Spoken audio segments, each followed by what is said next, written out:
Hello everyone. আমাদের সবার মনে এখনো সংশয় রয়েছে যে সবাই কি পরীক্ষায় বসতে পারবে। এসএসসি যে পরবর্তী এক্সাম নিতে চলেছে এই প্রবল দুর্নীতির ফলে 26,000-এর প্যানেল বাতিল হয়ে যাওয়ার পর যে পরীক্ষা হতে চলেছে সেখানে কি সবাই পরীক্ষায় বসতে পারবে? সেটা কি একেবারেই ফ্রেশ রিক্রুটমেন্ট হবে? এই প্রশ্নটা কিন্তু এই মুহূর্তে সব থেকে চর্চিত। তো আমরা একটু দেখে নিই যে রাজ্য সরকার এই যে যোগ্য এবং অযোগ্য মিলিয়ে শিক্ষকদের এই মুহূর্তে যে টোটাল প্যানেলটা 26,000-এর প্রায় 26,000-এর প্যানেল বাতিল হয়েছে, তার জন্য পশ্চিমবঙ্গের সরকারি যে সমস্ত বিদ্যালয় রয়েছে তার শিক্ষা ব্যবস্থা একেবারে বিপর্যস্ত হয়ে পড়েছে, সেটা বলাই বাহুল্য।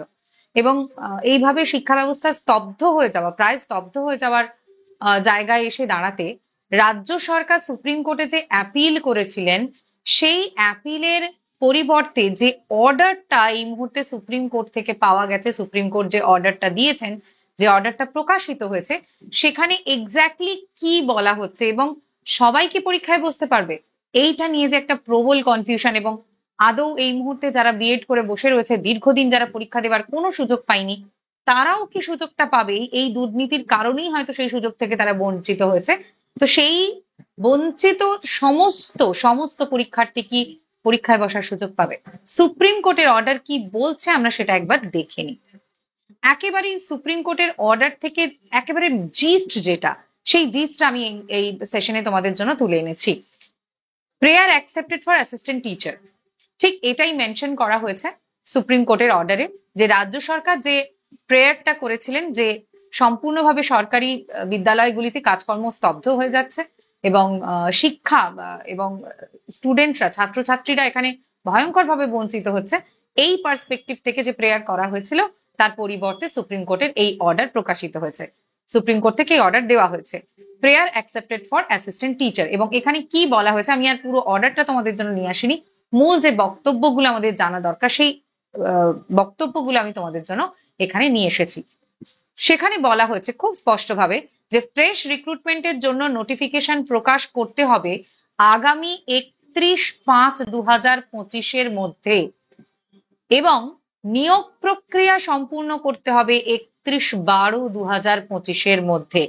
এই বিষয়টি একেবারে সেই অর্ডারের 1 এবং 2 নম্বর পয়েন্টে, তোমরা একটু চেষ্টা করলেই অর্ডারটা পেয়ে যাবে গুগলে।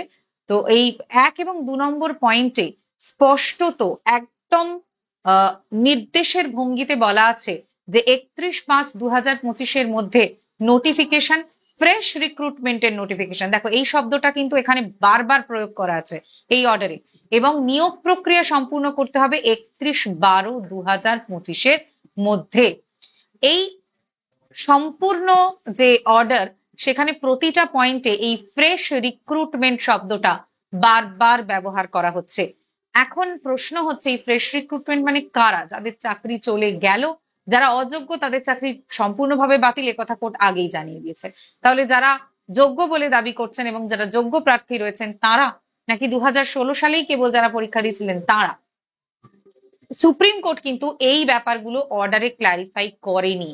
সুপ্রিম কোর্ট যে শব্দটা বারবার ব্যবহার করেছে সেটা হলো ফ্রেশ রিক্রুটমেন্ট। সেক্ষেত্রে এই জায়গা থেকেই আমাদের সিদ্ধান্তে আসতে হবে। এবং তোমাদেরও বা কি মনে হচ্ছে, যেহেতু এখানে 2016-এ যারা এক্সাম দিয়েছিল তারাই অ্যাপ্লিকেবল, এই কথাটা কোথাও মেনশন করা হয়নি, কোথাও না। তোমরা নিজেরাও অর্ডারটা চেক করতে পারো, কোথাও মেনশন করা হয়নি যে যেখানে সুপ্রিম কোর্ট বলেছেন যে 2016-তেই যারা এক্সামে বসেছিলেন তারাই পরীক্ষা দিতে পারবে। সুপ্রিম কোর্ট বারবার মেনশন করছেন যে এটা হবে ফ্রেশ রিক্রুটমেন্ট, যার নোটিফিকেশন আসতে হবে 31/5/2025 মধ্যে, এবং যার নিয়োগ প্রক্রিয়া সম্পূর্ণ করতে হবে 31/12/2025 মধ্যে। 4 নম্বর পয়েন্টে বলা হচ্ছে, যদি ওই তারিখের মধ্যে নোটিফিকেশন প্রকাশ না করা হয়, কমিশনের তরফ থেকে যদি কোনোভাবে নোটিফিকেশন প্রকাশ না হয়, তাহলে কি হবে এবং তার পরিবর্তে কোর্ট যে ব্যবস্থা নেবে সেই জায়গাটা কিন্তু 4 নম্বর পয়েন্টে সম্পূর্ণভাবে ক্লিয়ার করা আছে। এখানে আরো একটা পয়েন্ট যেটা 5 নম্বর পয়েন্টে একদম স্পষ্টত ক্লিয়ার করা আছে, তা হলো পূর্বতন শিক্ষকরা, অর্থাৎ যারা যোগ্য হিসাবে চাকরি যাদের চলে গেছে, সেই সমস্ত শিক্ষকরা কিন্তু কোনো রকম বিশেষ সুবিধা এখানে পাবেন না। আবারও বলছি, এই রিক্রুটমেন্ট প্রসেস কোর্টের নির্দেশ, মহামান্য সুপ্রিম কোর্টের নির্দেশ অনুযায়ী টোটালি ফ্রেশ হবে। এখানে কোনোভাবেই পূর্বতন যে শিক্ষকরা, অর্থাৎ আগে যারা শিক্ষক ছিলেন এবং প্রায় 26,000-এর প্যানেল বাতিলে যাদের শিক্ষকতা চলে গেছে, যারা যোগ্য প্রার্থী ছিলেন, যাদের করাপশনের মধ্যে নাম নেই, যারা অযোগ্য প্রার্থী তালিকায় যাদের নাম নেই, তারাও কিন্তু কোনো রকম বিশেষ সুযোগ পাবেন না। এই বিষয়টা সম্পূর্ণভাবে স্পষ্ট করে দেওয়া হয়েছে এই অর্ডারে। আরেকটা কথা বলা হয়েছে, গ্রুপ সি এবং গ্রুপ ডি এর ক্ষেত্রে এই সম্পূর্ণ ব্যাপারটা প্রযোজ্য নয়। তার কারণ এটা বলা হয়েছে যে গ্রুপ সি এবং গ্রুপ ডি তে দুর্নীতি অনেক বেশি। এই ব্যাপারটাকে কিন্তু এখানে ক্ল্যারিফাই করা হয়নি।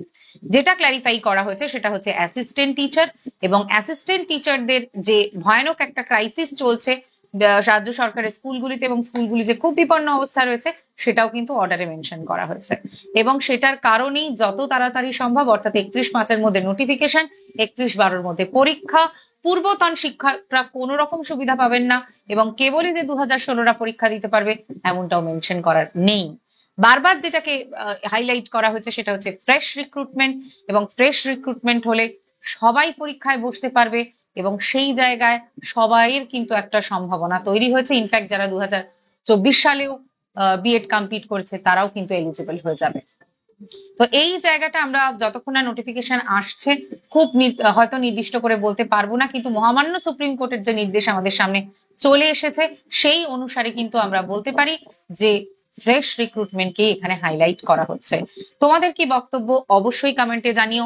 এই সংক্রান্ত যা আপডেট থাকবে সবটাই তোমরা এই চ্যানেলে পেয়ে যাবে, এবং যদি সত্যি ফ্রেশ রিক্রুটমেন্ট হয় তার জন্য উপযুক্ত ক্লাসও কিন্তু টেক্সটবুক সুপার কোচিং অন্যান্য প্রতিটা এক্সামের মতো তোমাদের জন্য প্রোভাইড করবে।